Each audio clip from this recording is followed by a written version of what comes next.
Golden story time. Ramapuram అనే పల్లెటూరు. వారం రోజులుగా ఆ ఊరిలో ఏకదాటిగా కుండపోత వర్షం కురుస్తోంది. వాగులు పొంగి రోడ్లు తెగిపోయి ఊరిలోకి ఎటువంటి బండ్లు కూరగాయల వ్యాపారులు రాలేని పరిస్థితి. ఆ ఊరి చివరన ఒక చిన్న పూరి గుడిసెలో సోమయ్య సుగుణమ్మ అనే దంపతులు నివసిస్తున్నారు. వారు అత్యంత నిరుపేదలు. రోజు కూలీకి వెళితే గాని పూట గడవని పరిస్థితి. పక్కనే సుబ్బయ్య సూరమ్మ అనే అత్యంత ధనవంతులైన దంపతుల పెద్ద భవనం ఉంది. వారికి ఆస్తి గర్వం చాలా ఎక్కువ. సూరమ్మకు అసలు వంట చూడరాదు.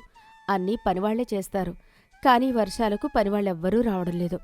ఉదయం 7 గంటలు వర్షం జోరుగా పడుతూనే ఉంది. సోమయ్య సుగుణమ్మల గుడిసెలో పైకప్పు నుంచి నీళ్లు కారుతున్నాయి. చలికి వణుకుతూ కూర్చున్నారు. సుగుణ, కడుపులో ఆకలి మంటలు రేగుతున్నాయి, పేగులు అరుస్తున్నాయి. వారం రోజులుగా ఈ వాన పడుతూనే ఉంది. పనులు లేవు. నిన్నట్నుంచి గుక్కెడు గంజినీళ్లు తప్ప మన కడుపులో ఒక్క మెతుకు కూడా పడలేదు. ఈరోజు ఖచ్చితంగా సంతకు వెళ్ళి ఏమైనా కూరగాయలు తెద్దామంటే నా జేబులో ఒక్క పైసా కూడా లేదు. పైగా సంతకి బండ్లే రాలేదు. ఈ ఆకలి బాధను నేను ఇంకా భరించలేకపోతున్నాను సుగుణ. ఏం చేయమంటారండి? ఇంట్లో ఉన్న సరుకులు మొత్తం నిన్నటితో అయిపోయాయి. బియ్యం డబ్బాలో రాళ్ళు తప్ప మరేమీ లేదు. నాకు కళ్ళు తిరిగిపోతున్నాయి. మీ ఆకలి బాధ చూస్తుంటే నా గుండె తరుక్కుపోతుంది. ఏం వండుకుందామన్నా చేతిలో చిల్లుగవ్వలేదు కదండి. వానకేమో అస్సలు తెరిపిలేదు. సుగుణ, దేవుడు మనకింతటి కఠిన పరీక్ష ఎందుకు పెడుతున్నాడో అర్థం కావడం లేదు. పక్కింటి సుబ్బయ్య గారి ఇంట్లో ఏమైనా అడిగి చూద్దామా? వాళ్ళ ఇంట్లో మూటల కొద్దీ కూరగాయలు, బియ్యం బస్తాలు ఉంటాయి. కనీసం ఈ ఒక్క పూటకు వండుకోవడానికి పిడికెడు బియ్యం, 2 కూరగాయలు అడిగి తీసుకురావా? రేపు వాన తగ్గి నేను కూలికి వెళ్ళగానే వచ్చిన డబ్బులతో వాళ్ళకి తీర్చేద్దాము. ఏమోనండి, ఆ సూరమ్మగారి నోరు చాలా చెడ్డది. పేదవాళ్ళమంటే అస్సలు గిట్టదు. ఎప్పుడూ సీటుపేట మాటలతో గుండెను పొడుస్తూ ఉంటుంది. అయినా మీ ఆకలి తీర్చడం కోసం నా పరువు పోయినా పర్వాలేదు. నేను వెళ్ళి అడిగి చూస్తాను. మన పరిస్థితి చూసి కరిగిపోయి ఈ ఒక్క పూటకేమైనా సాయం చేయకపోతారా అని నా ఆశ. మీరిక్కడే అరుగు మీద కూర్చోండి, నేను వెళ్ళొస్తాను. సుగుణమ్మ గొడుగు పట్టుకుని ఎంతో ఆశగా భయపడుతూ పక్కింటి సుబ్బయ్య భవనం దగ్గరికి వెళ్ళింది. అక్కడ సుబ్బయ్య సూరమ్మలు దర్జాగా కుర్చీలో కూర్చుని వేడివేడిగా టీ తాగుతుంటారు. పనివాళ్లు రాలేదని సూరమ్మ విసుక్కుంటూ ఉంది. సూరమ్మగారు, సూరమ్మగారు, నమస్కారమండి. ఏమే సుగుణ, వర్షాల పొద్దునే మా గడప తొక్కావు? దరిద్రం పట్టుకున్నట్లు ఆ ఏడుపు ముఖం వేసుకుని ఎందుకొచ్చావే? మా ఇంటి ముందు నిలబడద్దని నీకు ఎన్నిసార్లు చెప్పాలి? ఏంటి సంగతి? తప్పుగా అనుకోకండి సూరమ్మగారు. వారం రోజులుగా ఈ వర్షాలకు మా ఆయనకు పనులు లేవు. ఇంట్లో వండుకోవడానికి ఉన్న సరుకులు మొత్తం నిన్నటితో అయిపోయాయి. ఒక్క గింజ కూడా లేదు. ఆకలితో మా ఆయన ప్రాణాలు వదిలేలా ఉన్నారు. దయచేసి వండుకోవడానికి పిడికొడు బియ్యం, ఏమైనా 2 కూరగాయలు ఇస్తారా? ఆయనకు కూలి డబ్బులు రాగానే మీకు తిరిగిచ్చేస్తాను. దయచేయండి తల్లి. ఏమే, మా ఇల్లేమైనా ధర్మసత్రం అనుకున్నావా? బియ్యం కూరగాయలు ఉచితంగా పంచడానికి మేమేమైనా దానకారులమా? పోయిన వారమే పట్నం వెళ్ళి ఎంతో డబ్బు పోసి సరుకులు కూరగాయలు తెప్పించాను. అవన్నీ మీలాంటి అడుక్కునే వాళ్ళకు పెట్టడానికా? విన్నారా అండి? కూరగాయలు కావాలట ఈ మహారాణికి. ఏమే సుగుణ, వంకాయల ధర బజారులో ఇప్పుడు ఎంతో నీకు తెలుసా? వర్షాలకి రేట్లు ఆకాశాన్ని అంటుతున్నాయి. అసలు మీ బతుకుకి మీరెప్పుడైనా మంచి కూరగాయలు కొన్నారా? కొనగలరా? ఎప్పుడూ ఆ చద్దన్నం పచ్చడి మెతుకులు తినేవాళ్ళు మీరు. ఇప్పుడు మీకు కూరగాయలు తినాలని ఆశ పుట్టిందా? మీకు అంత స్తోమత ఎక్కడదే? అయ్యో, అలా అనకండి తల్లి. ఆకలి అనేది పేదవాడికైనా ధనవంతుడికైనా ఒక్కటే కదా. కేవలం ఈ ఒక్క పూట కడుపు నింపుకోవడానికి అడుగుతున్నాను. మీ ఇంట్లో ఎన్నో సరుకులున్నాయి కదా, అందులో నుంచి కొద్దిగా ఇస్తే మీకేమీ తక్కువైపోదు కదా సూరమ్మగారు. మమ్మల్ని ఎదురు ప్రశ్నిస్తావా? మా ఆస్తి మా ఇష్టం. కూరలు కుళ్ళిపోయి పారేస్తాం కానీ మీలాంటి వాళ్ళకి మాత్రం ఒక్క ముక్క కూడా పెట్టము. మీ నీడ పడితేనే మాకు అరిష్టం. మర్యాదగా ఇక్కడి నుంచి వెళ్ళిపో. మళ్ళీ సరుకులు అని అడుక్కుంటూ వస్తే కుక్కలను వదులుతాను. వారి హేళనలకు వెక్కిరింతలకు సుగుణమ్మ గుండె పగిలిపోయింది. ఆ వర్షంలో ఏడుస్తూ తన గుడిసెకు తిరిగి వస్తుంది. సుగుణమ్మ గుడిసె పెరట్లోకి వెళ్లి కన్నీరు మున్నీరుగా వెలిపిస్తోంది. వర్షపు నీటితో పాటు ఆమె కన్నీళ్లు కలుస్తున్నాయి. సుగుణమ్మ ఆకాశం వైపు చూస్తూ గట్టిగా ఏడుస్తూ, దేవుడా, ఎంత కష్టం వచ్చిందయ్యా. ఆకలితో అల్లాడుతూ గుక్కెడ అన్నం అడిగితే ఎంత ఘోరంగా అవమానించారు. పేదరికంలో పుట్టడం నేను చేసుకున్న పాపమా? కొనగలరా? ఎప్పుడైనా కొన్నారా అని ఎంత మాట అన్నారు. నా భర్త ఆకలి తీర్చలేని ఈ బతుకు ఎందుకు దేవుడా? మా ప్రాణాలు తీసేయి తండ్రి. ఏడుస్తూ కళ్ళు తుడుచుకుంటున్న సుగుణమ్మ చూపు అకస్మాత్తుగా పెరట్లో మూలన పడింది. అక్కడ ఆమె ఎప్పుడో 6 నెలల క్రితం వేసిన కొన్ని వంకాయ మొక్కలు ఉన్నాయి. ఎండాకాలంలో నీళ్లు లేక అవి దాదాపు ఎండిపోయాయి.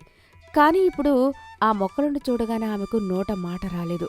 వారం రోజులుగా పడుతున్న వర్షపు నీటికి ఆ మొక్కలకు ప్రాణం లేచి వచ్చింది. దేవుడా, ఇదేంటి? నా కళ్ళను నేనే నమ్మలేకపోతున్నాను. ఎండిపోయిన ఈ చెట్లకు ఈ వాన నీటికి మళ్ళీ ప్రాణం వచ్చి వంకాయలు ఎలా కాశాయి? ఒక్కొక్క వంకాయ లావుగా నిగనిగలాడుతూ గుత్తులు గుత్తులుగా చెట్టు నిండా ఎలా వేలాడుతున్నాయి. ఏవండి, ఓ ఏవండి, పరుగున ఎలా రండి. ఏమైంది సుగుణ? ఎందుకంత గట్టిగా అరుస్తున్నావు? ఆ సుబ్బయ్య వాళ్ళు ఏమైనా అన్నారా? ఎందుకు ఏడుస్తున్నావు? వాళ్ళ మాటలు వదిలేయండి. ముందు ఇటు చూడండి.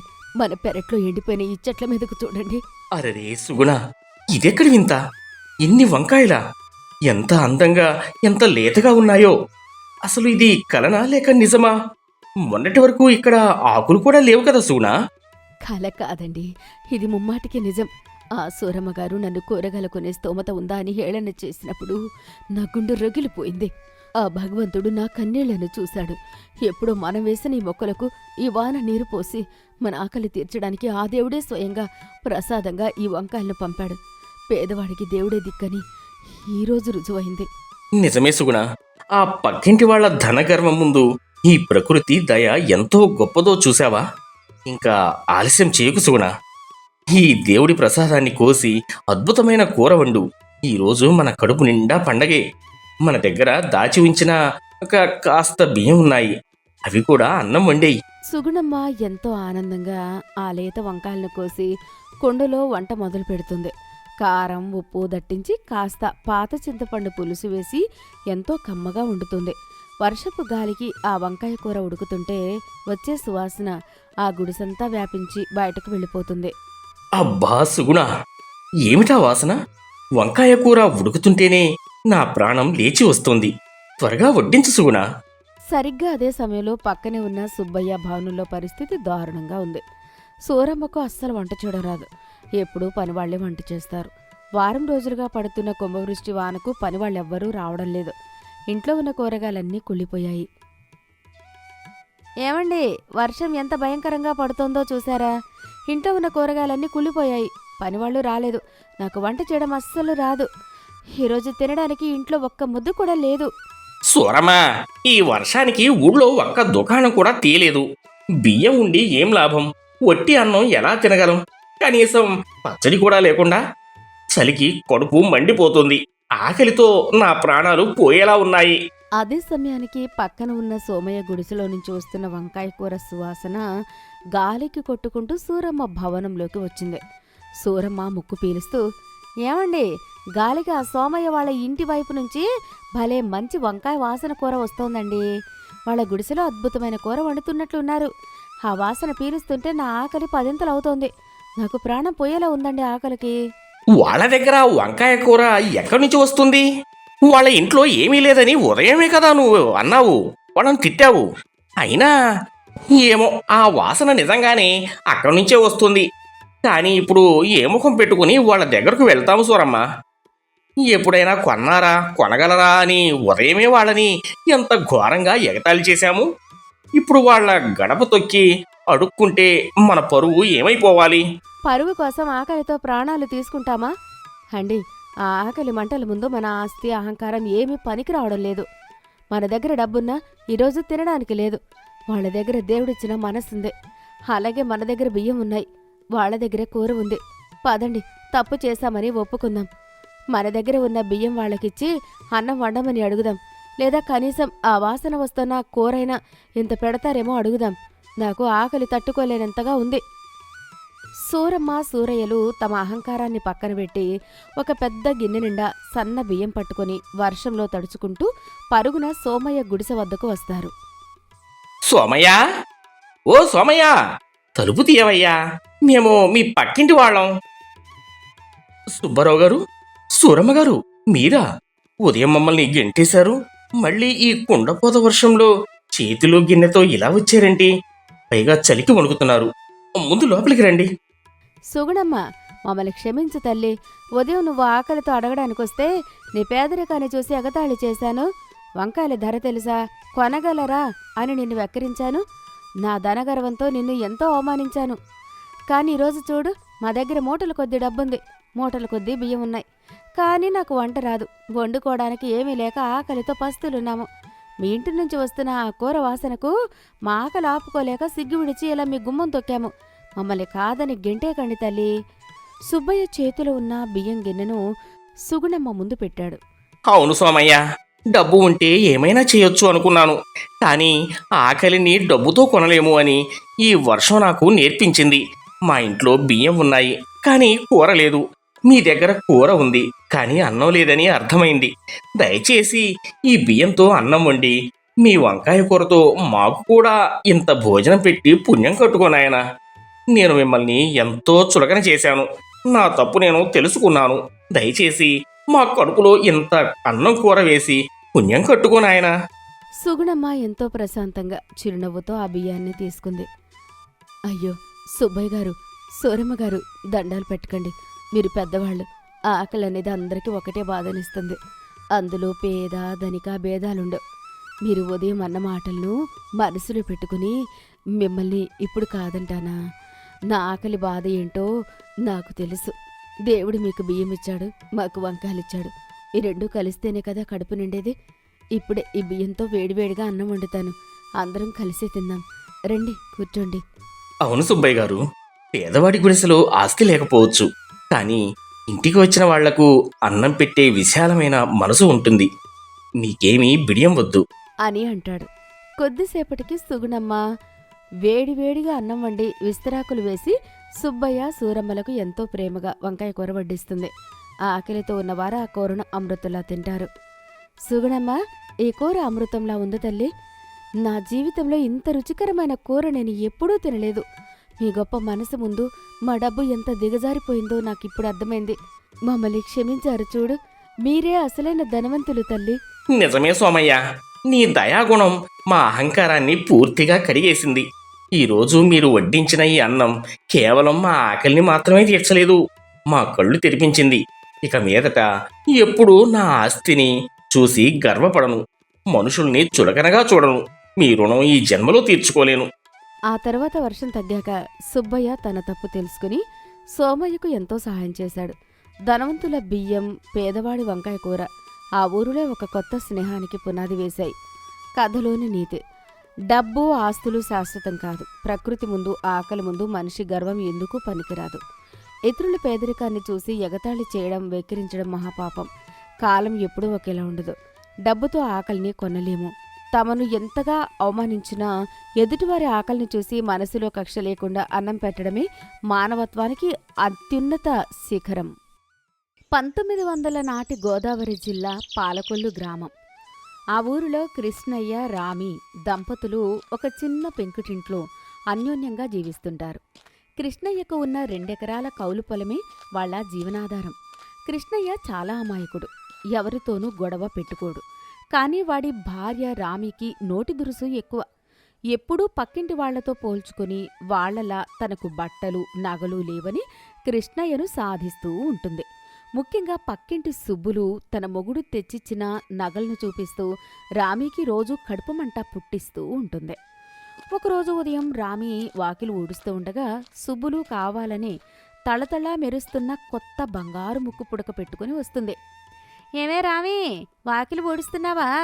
చూసావా, నిన్న రాత్రి మా ఆయన పట్నం వెళ్ళి నాకోసం ఈ కొత్త బంగారు ముక్కు పుడక చేయించి తెచ్చాడు. ఈ ఎండకు ఆ ముక్కు పుడక మెరుపు నా కళ్ళకే కొట్టేస్తోందటే, నీకు కనిపిస్తోందా? ఓహో, భలే ఉంది సుబ్బులు నీ ముఖానికి. ఆ ముక్కు పుడక కాస్త పెద్దదైపోయినట్లుంది, కానీ బావుందే. మా ఆయన కూడా మొన్న పట్నం వెళ్ళినప్పుడు తెస్తానన్నాడు. నేనే వద్దన్నాను. పనుల్లో పడి ఎక్కడ పోగొట్టుకుంటాను అని. అవునులే రామే, ముక్కు పుడక పోగొట్టుకుంటానని వద్దన్నావా? లేక మీ కృష్ణయ్య జేబులో ఆ ముక్కు పుడక కొనేంత దమ్మిడీ లేవనా? పాపం కృష్ణయ్య కూలీనాలి చేసి బతుకుతున్నాడు.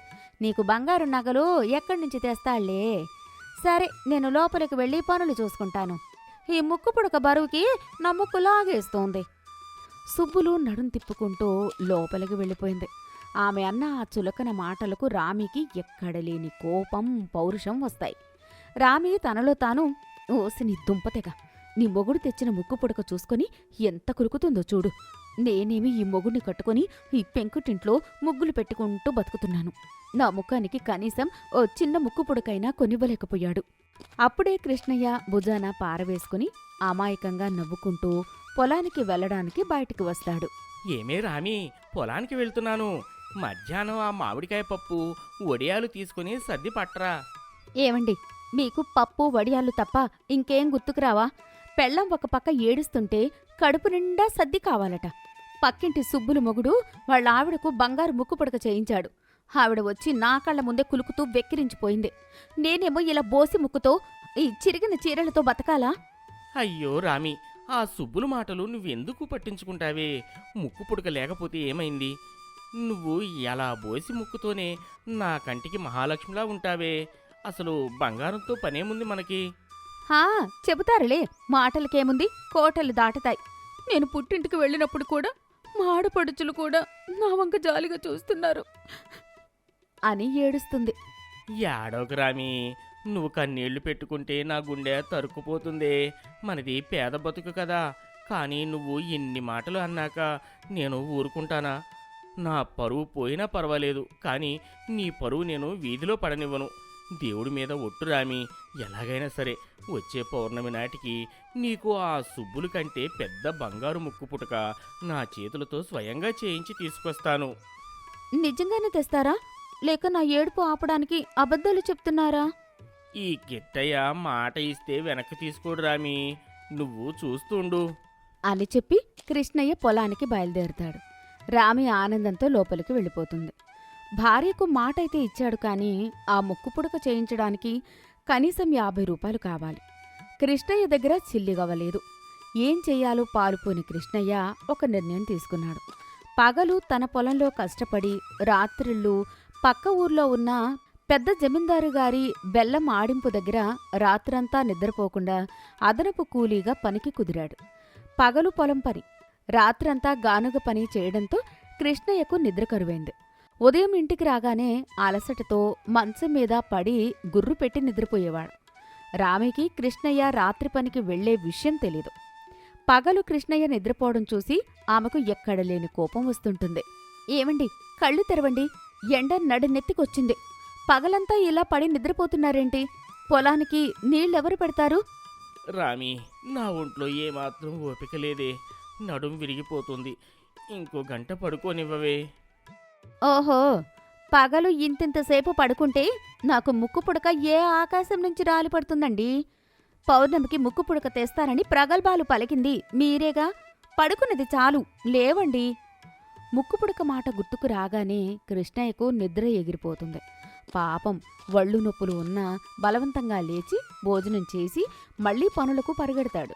ఇలా నెల రోజులు కృష్ణయ్య ఎవరికీ తెలియకుండా రాత్రి పగలు కష్టపడి డబ్బులు కూడబెట్టాడు. చూస్తుండగానే పౌర్ణమి రోజు రానే వచ్చింది. కృష్ణయ్య తన కష్టార్జితం 50 రూపాయలు కాస్త చిల్లర తీసుకుని పట్నంలో ఉన్న స్వర్ణకారుడు కనకపు శెట్టి దుకాణానికి వెళ్తాడు. అయ్యా శెట్టిగారు, దండాలండి. ఇదిగో నా నెల రోజుల కష్టం 50 రూపాయలు. మా ఆవిడ కోసం ఒక అద్భుతమైన బంగారు ముక్కు పుడక, అందులో ఒక ఎర్రటి రాయి పెట్టి అరగంటలో చేసి ఇయ్యండి. ఓహో కిష్టయ్య, భార్య మీద భలే ప్రేమయ్యా నీకు. ఇదిగో ఉదయం నుంచే నీకోసం చేసి పెట్టాను, చూడు అని ఒక చిన్న ఎర్రటి కుంకుమ భరణిలో తళతళా మెరుస్తున్న బంగారు ముక్కు పుడకను పెట్టి చూపిస్తాడు. దాన్ని చూడగానే కృష్ణయ్య కళ్ళు ఆనందంతో మెరిశాయి. అబ్బా, భలే ఉందయ్యా. మా రామి దీన్ని పెట్టుకుంటే ఆ సుబ్బులు కళ్ళు కుళ్ళిపోయి కింద పడటం ఖాయం. ఇదిగోండి. అని డబ్బులిస్తాడు. జాగ్రత్త కిట్టయ్యా, ముక్కు పుడక చాలా చిన్నది, ఎక్కడైనా పడిపోతే దొరకదు, జాగ్రత్తగా పట్టుకెళ్ళు. శెట్టిగారు, నా కండవ అంచున పెట్టి గట్టిగా ముడి వేసుకుంటాను, ఎక్కడికి పోతుంది? కృష్ణయ్య ఎంతో సంతోషంగా గాల్లో తేలిపోతూ పాలకొల్లుకు తిరుగు ప్రయాణం అవుతాడు. కృష్ణయ్య పట్నం నుంచి నడుచుకుంటూ అడవిదారున వస్తున్నాడు. మిట్ట మధ్యాహ్నం కావడంతో ఎండ మండిపోతోంది. దారి మధ్యలో పారే ఒక చిన్న కాలువ దగ్గర ఆగుతాడు. కృష్ణయ్య తన భుజం మీద ఉన్న కండువాను తీసి గట్టు మీద ఉన్న ఒక బండరాయి మీద పెడతాడు. నడుం వంచి కాలువలో 2 చేతులతో నీళ్లు తీసుకుని ముఖం కడుక్కుంటాడు. సరిగ్గా అప్పుడే పైనున్న ఒక చెట్టు మీద నుంచి ఒక పెద్ద కోతి కిందకు దూకింది. ఆ కండువా చివరన ఉన్న ముడిని చూసి అందులో ఏవో పండ్లు లేదా తినేవి ఉన్నాయి అనుకొని ఆ కోతి అమాంతం కండువాను లాక్కుని చెట్టుపైకి ఎక్కేసింది. కృష్ణయ్య ముఖం తుడుచుకుందామని తిరిగి చూసి కండువా లేకపోవడంతో కంగారుపడి, అరే, ఏమైంది నా కండువా? గాలికి ఎగిరిపోయిందా? అని కృష్ణయ్య తల పైకెత్తి చూస్తాడు. కోతి చేతిలో ఒక కండువ ఉంది. అమ్మ బాబోయ్, ఓరి దేవుడా, నా కండువా, అందులో నా భార్య ముక్కుపుటక ఉందే. ఓ కోతి బావా, నీ పుణ్యం ఉంటుంది, ఆ కండువా నాకు ఇచ్చేయి, నా పెళ్ళం నన్ను ఇంట్లో కూడా రానివ్వదు అని బతిమలాడతాడు. కోతి ఆ కండువా ముడిని పళ్లలో కొరికి విప్పుతుంది. ఆ కోతి కృష్ణయ్య వైపు చూసి వెక్కిరించి కండవాతో పాటే చెట్టు కొమ్మల మధ్య ఎక్కడికో దూకుతూ పారిపోతుంది. కృష్ణయ్య చెట్టు కింద నేలమీద పడి కన్నీరు మున్నీరుగా విలపిస్తూ, అయిపోయింది, అంతా అయిపోయింది, ముక్కుపుటక కోతి పాలైంది, నెల రోజులు నిద్ర లేకుండా పడిన నా కష్టం గంగలో కలిసిపోయింది. ఇప్పుడు రామి దగ్గరికి ఉట్టి చేతులతో ఎలా వెళ్ళాలి నేను? ఏడుస్తూ ఉట్టి చేతులతో దిగులుగా ఇంటికి చేరుకుంటాడు. రామి పౌర్ణమి కదా అని ఇల్లంతా శుభ్రం చేసి అరుగు మీద భర్త కోసం ఆశగా ఎదురుచూస్తూ ఉంటుంది. పక్క ఇంటి అరుగు మీద సుబ్బులు కూడా కృష్ణయ్య ఏం తెస్తాడో చూద్దామని వెటకారంగా నిలబడి ఉంటుంది. కృష్ణయ్య తల వంచుకొని నీరసంగా అడుగులు వేసుకుంటూ వస్తాడు. ఏమండి, పట్నం వెళ్ళారు కదా, తెచ్చారా నా ముక్కు పుడక? ఎక్కడుంది?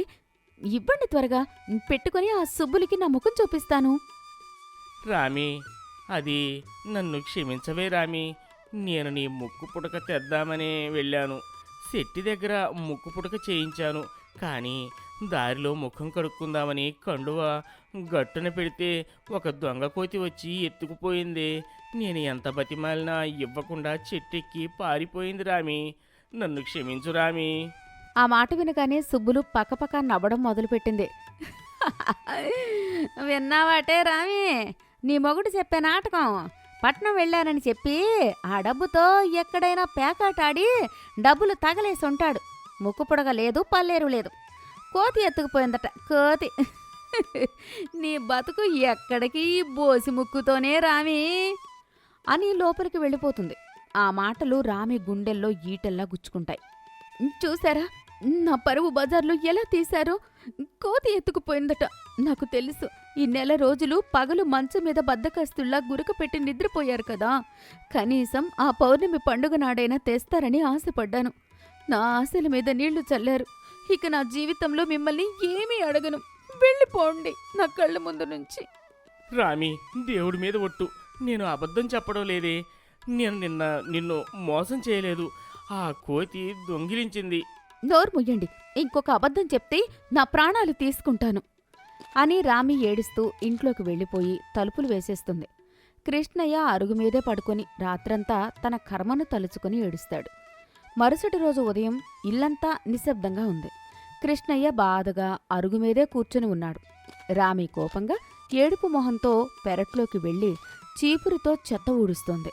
వారి పెరట్లో ఒక పెద్ద చెట్టు, పక్కనే తులసి కోట ఉన్నాయి. రామి ఊడుస్తుండగా చెట్టు మీద 2 కోతులు పోట్లాడుకుంటున్న శబ్దం వినపడింది.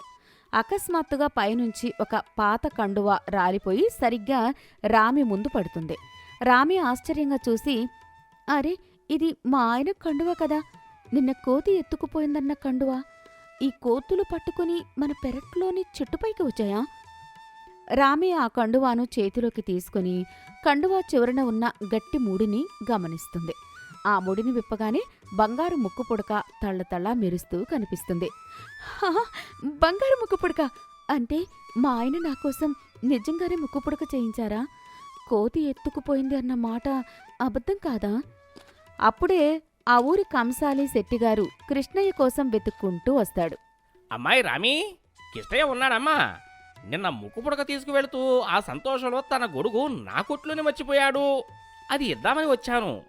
శెట్టిగారు, నిజంగా ఈ ముక్కు పుడక మా ఆయన నా కోసమే చేయించాడా అండి? దీనికి డబ్బులు ఎక్కడ ఆయన దగ్గర? అదేంటమ్మా, నీకు తెలియదా? ముక్కు పుడక చేయించడానికి నెల రోజుల పాటు పగలు పొలంలో కష్టపడి రాత్రంతా జమీందారు గారి బెల్లం గానుగ దగ్గర నిద్ర లేకుండా పనిచేశాడమ్మా. శెట్టి మాటలు వినగానే రామి గుండె ఆగిపోయినంత పనైంది.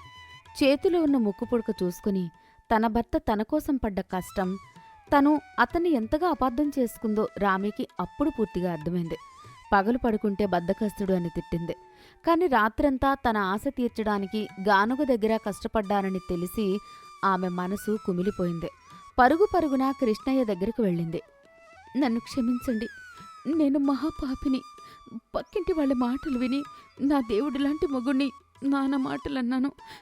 నా కోరిక తీర్చడానికి మీరు రాత్రంతా నిద్ర లేకుండా పని చేశారని నాకు తెలియక మిమ్మల్ని బద్ధకస్తుణ్ణి అని తిట్టానండి అని చేతిలో ఉన్న ముక్కు పుడక చూపిస్తుంది. కృష్ణయ్య ముక్కు పుడకను చూసి, రామి, దొరికిందా? నా కష్టం వృధా కాలేదు రామి. ఆ దేవుడు నా మొర విన్నాడుటే మన ముక్కు పుల్ల మనకు దొరికింది. అవునండి, కానీ నాకు ఈ బంగారు ముక్కు పుడక కన్నా నాకోసం మీరు పడ్డ కష్టమే ఎంతో గొప్పది. పక్కింటి సుబ్బులకు ఉన్నది ఆడంబరాలు పిచ్చి, కాని నాకు మాత్రం నా అసలైన ఆస్తి మీరేనండి. అప్పుడే పక్కింటి సుబ్బులు బయటకు వచ్చి రామి ముక్కు మీద మెరుస్తున్న ముక్కు పుడకను చూసి నోరెళ్లబెట్టి చూస్తుండిపోతుంది. ఆనాటి నుండి రామి ఎప్పుడూ పక్కింటి వాళ్ల నగలు చూసి అసూయపడలేదు. ఇద్దరూ ఒకరికొకరు తోడుగా ఉంటూ ఆ చిన్న పెంకుటింట్లో ఎంతో సంతోషంగా జీవించారు.